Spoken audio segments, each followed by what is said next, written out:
Present arms. Again, first one to stand and begin reading the correct verse is the winner for that verse. Okay, repeat it after me. Hebrews 10:23. Hebrews 10:23. Charge.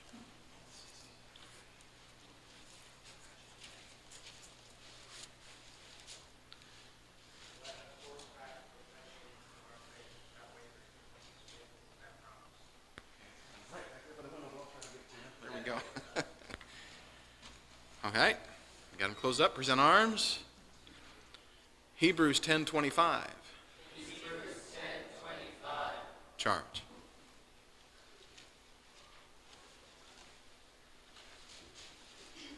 Not to think the assembly of ourselves together as the manner of some is, but exhorting one another, and so much the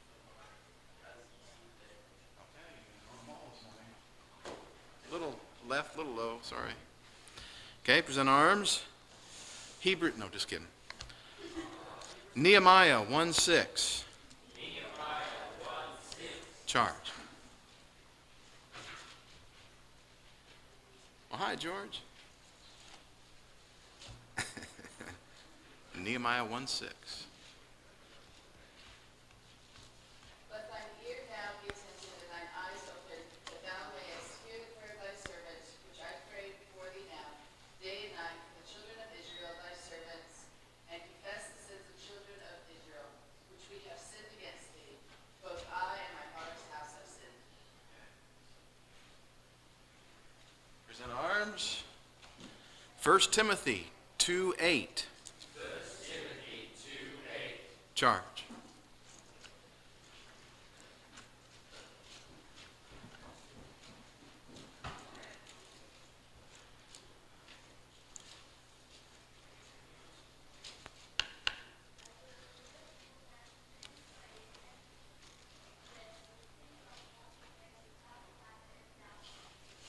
Okay, very good. I don't want to hit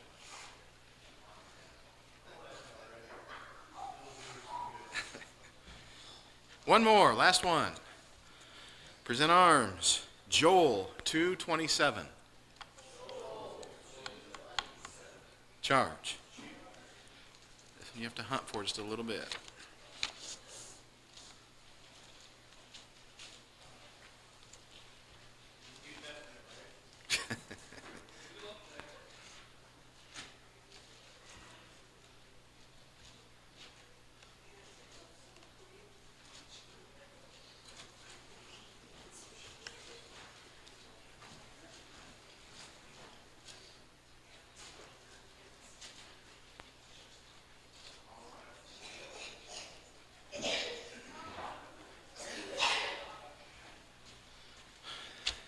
All right.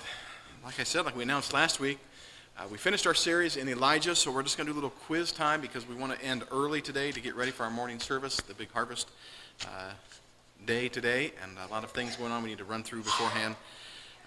So I've got 25 questions from our series, and what I wanted to do, I guess we're getting a few kids in here, is to have the kids versus the adults is what I wanted to do. So we'll see how that goes. All right? So let me get a pen so I can keep score.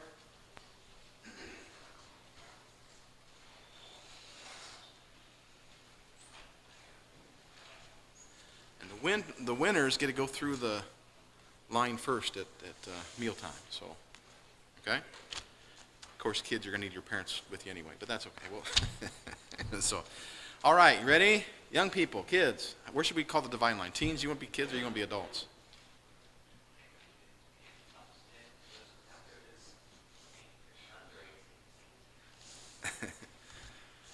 All right, so let's do this. 16 and under versus 17 and older. How's that? Okay. All right. All right, first question. This is for the kids. Okay, you ready from the lessons in Elijah? When Elijah first went to King Ahab, what did he say would happen because of Ahab's idolatry? When he first went to Ahab, what did he say would happen? Anybody under 17 can answer.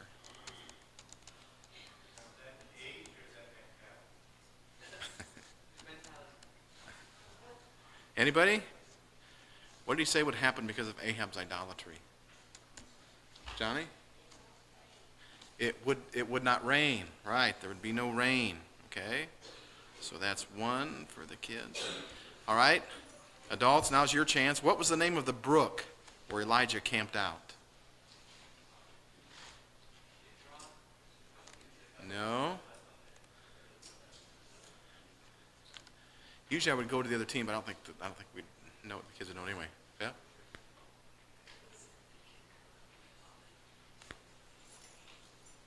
Yes, when he first. Not Chinnereth. Close. I mean, that was really close. Take out Cherith or Kerith or however you say that, but is that correct? Somebody correct me if I'm wrong, but Brook Cherith. I'm sure that's right. So CH. I can't remember how it's spelled, but she was really close. All right. So this goes back to the kids now. So it's 1-0, kids. All right. Goes back to the kids. What happened to the brook? Kerith or Cherith. Johnny again? It dried up, right? It dried out. So that's 2 for the kids. All right. Adults? Teens and adults, here's your question. Older teens. What town did God send Elijah to so he would be cared for during the remainder of the drought? What? What town did God send Elijah to so that he would be cared for during the drought?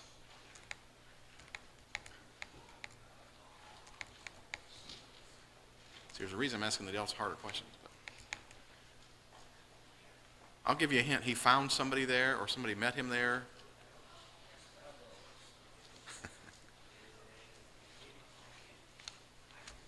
Stephen? Zarephath, right. Okay. So that's 1 for adults. All right. Back to the kids. Who met him as he entered Zarephath? What person met him?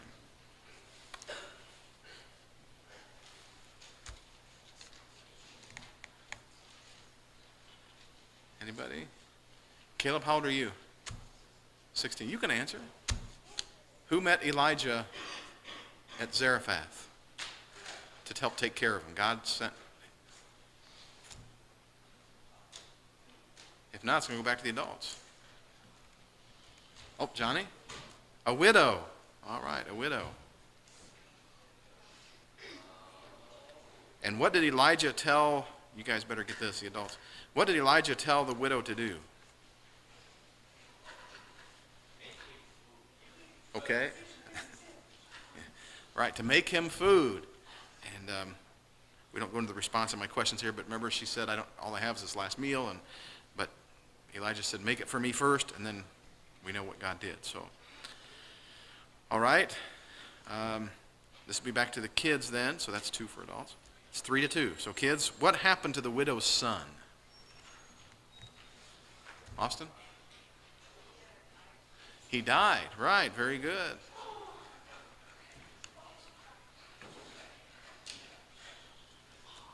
So if I'm correct, that's 4-2. All right, adults. Let me find the next question. Where'd it go? Okay. Adults, what was the name of King Ahab's servant that Elijah spoke to and told him to go get King Ahab?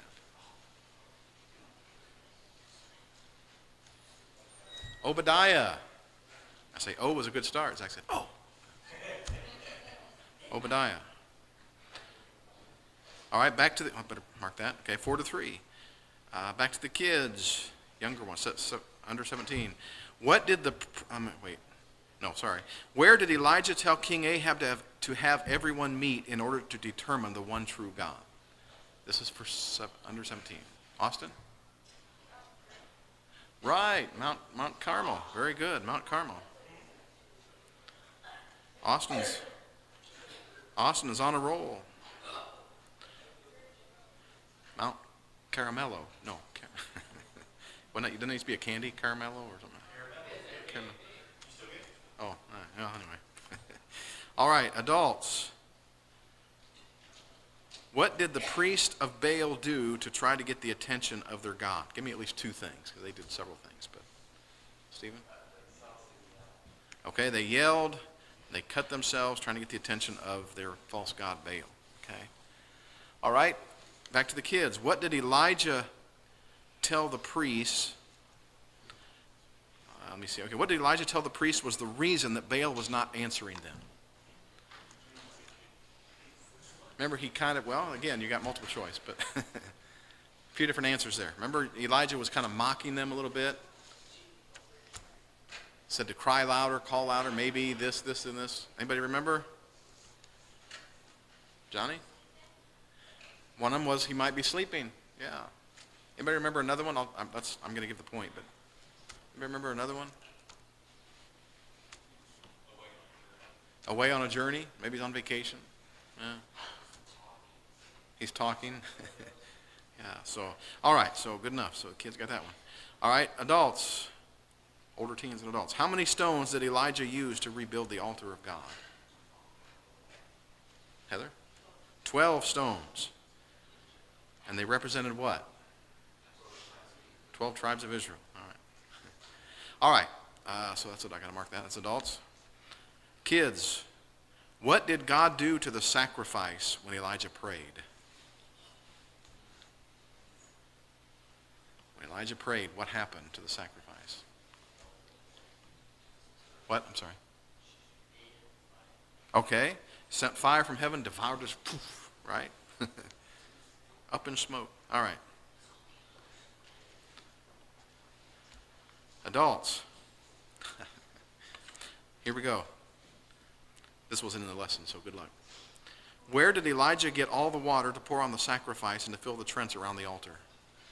If there was a drought and no water, where did they get the water? You ever think about that? I just put that in there because Mount Carmel was actually right on the edge of, what ocean is it? The sea, not ocean, sea. So anyway, we presume that's where they got it, but still would have taken some work to trench that, but I'll give it to you because all right. Young people, children, how long did the drought last? Austin? What'd you say? 3? Is that what you said? Close. 3.5. Okay? I'm going to give it to you because I'm nice. All right, 3.5 years. Adults, how far did Elijah run in the rain ahead of Ahab's chariot? This is just kind of an estimate, but it's not 14. That's not what we said anyway. 17. Some say a little less, some say a little more. But so that's for the adults. All right, got that one. What did Jezebel do when she found out what happened to her false priests of Baal? What did she threaten to do? I'll give you a little extra hint there. What did Jezebel threaten to do? You know? Cut Elijah's head off? Okay, all right. To kill Elijah, all right. I don't know if she actually said cut his head off, but anyway, kill him. So, yeah, so. All right, so that's another one for the kids. Adults, what kind of tree did Elijah collapse under after running from Jezebel? A juniper tree, right. There we go.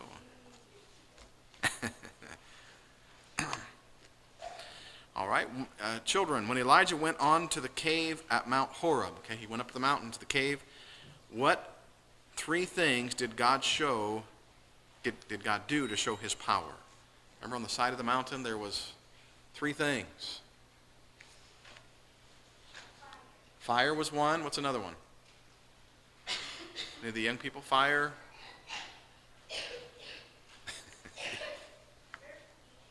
Earthquake, right? Earthquake, fire, earthquake. What else? Anybody remember?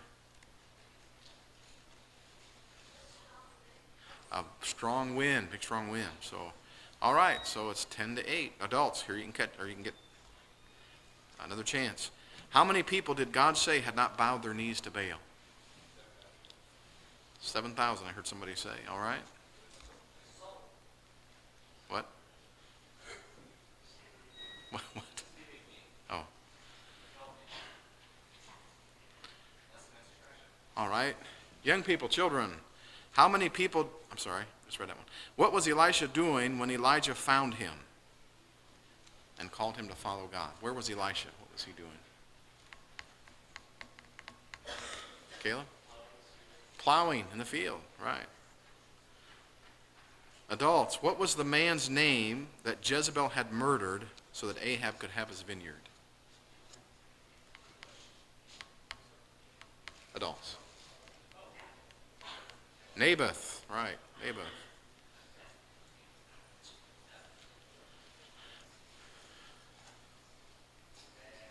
Okay, back to the kids. How did King Ahab die?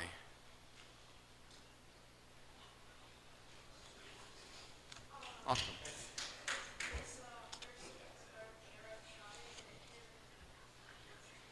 Right, shot by an arrow. Even though he disguised himself,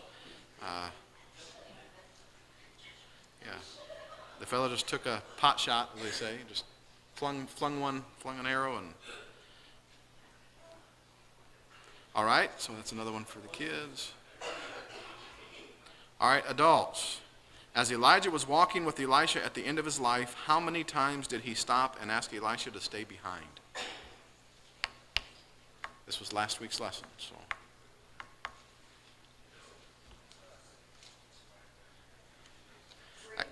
3. There you go. 3. There were 4 places they stopped. Okay, I could have asked you what those 4 places were. That'd really be hard. But one was Bethel. One was Gilgal. What? Jericho. You're probably right. I'm trying to remember. Jericho. And then was it Jordan? Maybe one. They stopped at the Jordan. I think that's what it was. They stopped at the Jordan then. And so, all right. Last question. Kids, you can seal the deal with this, okay? Because it's the last question I have. How did Elijah go to heaven? This is for the kids. In a chariot of fire. There we go. All right. I should have one more for the adults since we started with the kids, but you'd still be one behind you if you got it. So, all right. So the kids won since the adults missed the one question. All right. Good job, everybody. And that didn't take as long as I thought it would, but I was planning on ending about 10 so we can get ready for our service. But anything else that struck you during our study in Elijah or that you want to input? What were some of the lessons we learned from Elijah? Let's do that. The applications as we went through.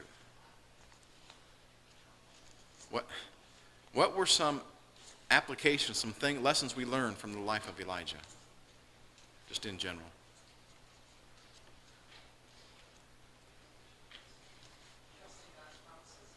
Okay, trusting God's promises. Okay. What else, Stephen? Do God's will immediately. Okay. Anything else? There were several applications. At the end of each lesson, we kind of had an application thing. One of them was about the broken down altar. Remember we talked about that, the broken down altar, and had to be repaired before Elijah could offer sacrifice. And so we talked about broken altars in our lives. Anybody remember that? Maybe it's just me. I don't know. But so there were things like that at the end of each lesson we kind of talked about. But anybody else? All right. Well, good job, young people. And we're going to have even more extra time because I'm done. So, but children, you win, so you get to go first at dinner. So good job. All right, I guess we'll let you be dismissed, and you've got a half hour or so. Those that are doing music, we will meet down here. Are they all here? No, we're still missing a couple.